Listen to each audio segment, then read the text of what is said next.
We are for the men and women who work at the National Hurricane Center and the hard work that they're doing, and we're seeing that come to fruition as those capabilities expand. I think the message that consistently delivering is the one that I want to bring to bear here as well. Number one is, if you live anywhere on the east coast of Florida and up into the central part of the state, you need to understand that here over the next 24 hours, the weather is going to deteriorate rapidly. Don't focus so much on the cone as you should on the fact that here over the next few hours, the winds are going to begin to pick up, the rain is going to come in, and you need to be prepared for what that means. You need to be prepared for the fact that even if you're not within the cone, as you see of the hurricane projection, you're going to have tropical storm level winds that really are a public health threat to people who are not prepared.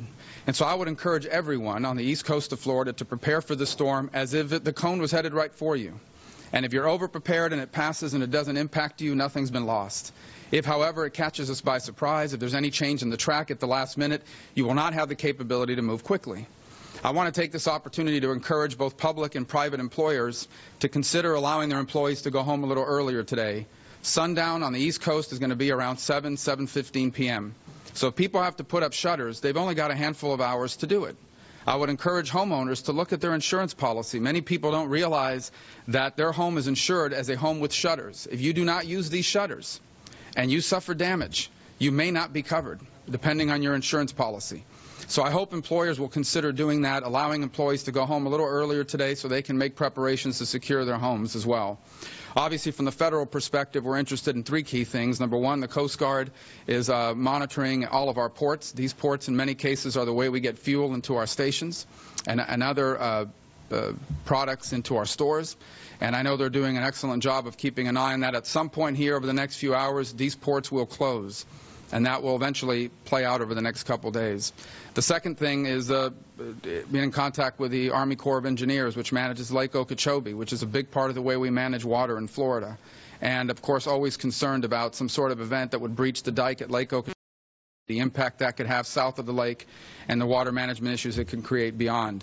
They assure us that while the levels are uncomfortably high, they have a plan both to manage it and to mitigate any unforeseen circumstances.